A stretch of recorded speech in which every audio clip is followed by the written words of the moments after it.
네, 여러분 안녕하세요. 뉴스입니다. 윤호중 비대위원장이 사퇴를 해야 한다는 당내 의원들의 목소리와 지지자들의 강한 목소리에도 불구하고 결국 끝까지 사퇴를 하지 않겠다는 의사를 내비쳤습니다. 윤호중 의원은 비대위 회의에서 이렇게 말했습니다. 최근 당의 4선, 3선 의원님들에 이어 어제 초재선 의원님들의 고견을 경청하는 간담회가 있었다. 의원님들께서는 자기 성찰과 반성 위해서 민주적으로 당을 운영해야 한다는 말씀과 쇄신, 공정, 철저한 지방선거 준비를 말씀해 주셨다. 의원님 한 분 한 분의 귀한 말씀을 새겨 국민의 눈으로 피부로 느낄 수 있는 변화를 만들어 나갈 것이다. 의원님들의 당에 대한 애정과 어려움을 이겨내려는 투지를 읽었다. 우리 비대위가 당 혁신을 힘있게 추진하고 나아가서 정치개혁 또 대장동 특검, 민생개혁 과제에 속도를 내야 한다. 대선이 끝났지만 많은 국민들께서는 희망과 불안을 동시에 느끼고 있다. 민주당 비대위가 국민의 희망을 복돋아드리고 불안한 국민께는 안정감을 심어드려야 한다라고 말했습니다. 자, 윤호중 의원의 이 말, 사퇴 요구는 당에 대한 애정과 어려움을 이겨내려는 투지로 보이기 때문에 자신이 좀 더 열심히 노력하겠다. 그러나 끝까지 비대위원장 자리를 내놓을 생각은 없다라는 뜻입니다. 불안한 국민들에게 안정감을 심어드려야 한다는 사람이 자신의 비대위원장직으로 인해 불안해하는 국민들 눈에 보이지 않나 봅니다. 도대체 윤호중이 말하는 국민은 어떤 국민을 말하는 걸까요? 지금 민주당에게 가장 시급한 것이 무엇인지나 알고 있을까요? 지금 민주당에 가장 시급한 건 바로 개혁법안 입법하는 겁니다. 그런데 그동안 개혁법안을 맨 앞에 서서 방해했던 사람이 본인인데 무슨 국민들에게 안정감을 준다고 헛소리를 하는 것인지 정말 뻔뻔하기 짝이 없습니다. 공천권 쥐고 지방선거에서 자리 나눠먹게 하겠다는 의지로밖에 읽히지 않습니다. 지금 민주당이 가장 먼저 시급하게 할 일은 기소수사분리 입법안 처리와 언론개혁 법안 처리하는 것입니다. 윤석열의 정치 검찰과 맞설 수 있는 방법 오로지 그것밖에 없습니다. 고일석 기자님이 페이스북에 이런 글을 올렸습니다. 노무현과 조국의 피와 희생으로 이루어낸 검찰개혁이 그 완성의 목전에서 모래성처럼 허물어질 위기에 놓여 있다. 검찰개혁 법안을 지금 처리하지 못하면 하반기 국힘 법사위원장과 윤석열의 거부권에 가로막혀버리고 검찰개혁의 기회는 영영 사라져버릴 것이다. 민주당 비대위는 반성과 사과 노름에 검찰개혁 법안에는 눈길조차 주지 않고 있다. 이 위기를 막아야 한다. 검찰개혁 법안은 지금 바로 처리되어야 한다라고 말하면서 수사 기소권 분리법안 처리 촉구에 대한 청와대, 청원도 부탁을 했습니다.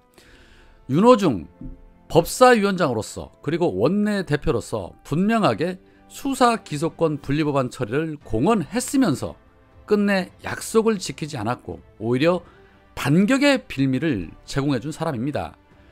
그렇게 지금까지 아무것도 못했던 사람이 국민에게 안정감을 드려야 한다고요?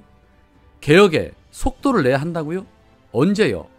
당신 말은 그 누구도 신뢰하지 않을 것입니다. 내려오시는 것이 모두를 위한 길입니다. 본인이 아니면 안 된다고 생각하는 그 근자감이 궁금합니다. 새치혀로 국민들 우롱하지 마시기 바랍니다. 진정으로 국민을 생각한다면 자중질환 그만 일으키셔야 합니다.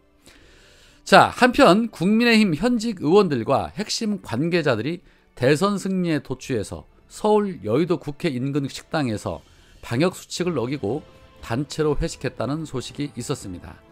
지금 보는 저 사진입니다. 아주 신났습니다. 현행 방역수칙상 사적 모임은 6인까지인데 딱 봐도 10명은 되어 보입니다. 하기는 뭐 윤석열도 밥 먹듯이 마스크 안 쓰고 다니는데 오죽할까 싶습니다. 저런 자들이 정부의 방역을 그렇게 비판했던 겁니다. 앞으로 윤석열식 방역 어떻게 될 것인가 정말 기대 1도 안 합니다. 자, 또한 윤석열이 용산 국방부청사로 집무실을 옮기는 것과 관련해서 국방부뿐만 아니라 용산 주민들도 반발하고 지금 난리가 났습니다. 민주당의 김병주 의원이 집계한 이 비용 추계에 따르면 청와대 경호부대 및 경비시설, 청와대 숙소와 직원 숙소, 그리고 국방비 이전 비용 등등 총 1조 1천억 정도가 들어갈 것으로 집계가 됐다고 합니다. 김병주 의원은 대책도 없이 3월 말까지 국방부를 비우라고 하니 국방부 내부에서는 부글부글 끓고 있다. 여기에다 국방부는 합참은 또 예하부대로 연쇄적으로 밀려나는 나비 효과가 일어나 논산 국방대까지 영향을 미치고 있다. 후암동 국방대학 서울 캠퍼스에 국방부가 들어갈 테니 다음 주까지 비우라고 했다. 국방대에서는 와글와글 하고 있다라고 비판을 했습니다. 시작도 전에 나라가 그야말로 개판일보 직전으로 가고 있습니다. 고발사주 의혹을 최초 제보했던 조성은 씨는 페이스북에 이런 말을 합니다. 어떤 분의 의견을 전달합니다. 윤석열 씨의 용산 국방부 파괴 후 집무실 이전한다는 것은 이적죄 또는 여적죄에 해당할 수 있지 않는가 하는 의견입니다. 군조차도 같은 당 사람조차도 전 세계 군사긴장이 도사리는 이때에 안보 공백과 군시설 파괴를 무척이나 염려한다는데요. 시민단체들이 소송 진행할 수도 있다고 하니 지켜볼만 하네요. 고작 5년짜리가 윤석열 씨가 이야기했었는데요. 그게 4년이 될지 3년이 될지는 지켜봐야겠지요. 역사는 늘 모르는 일이니까요. 라는 글과 함께 이적죄 제96조 시설 파괴 이적 적국을 위하여 전조에 기재한 군용시설 기타 물건을 파괴하거나 사용할 수 없게 한 자는 사형 또는 무기징역에 처한다 라는 항목까지 덧붙였습니다. 고작 5년짜리가 라는 말이 확 와닿습니다. 윤석열 본인 스스로 그렇게 말했죠. 5년짜리 정부가 정말 겁이 없습니다. 조성은 씨는 앞서 이런 말도 했었습니다.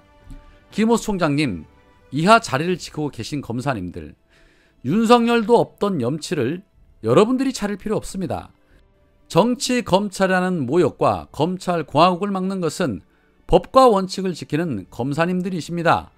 고작 5년짜리가 겁없이 떠드는 말들에 콧방귀 크게 한번 뀌시고 수사나 잘 진행됐으면 합니다. 라는 말도 했는데 김호수 총장도 윤석열이 했던 그대로 되돌려주면 되겠습니다. 오늘 국임당의 김기현이 김호수 총장을 향해 원래부터 총장이 되어서는 안 되는 사람이라며 또다시 사퇴 합박을 하고 나섰는데 김기현 씨, 그러면 윤석열은 대통령이 되어서는 될 사람이었습니까? 누워서 침 뱉게 하고 있습니다. 김호수 총장은 이럴 때일수록 더욱더 임기가 보장되어 있으니 굴하지 말고 5년짜리가 겁이 없다는 발언도 서슴지 말고 하시면 될 듯합니다. 그리고 사퇴하라고 주문하고 싶으면 윤석열이 직접 그 입장을 밝혀야 합니다. 국임당 의원 나부랭이들 시키지 말고 말이죠.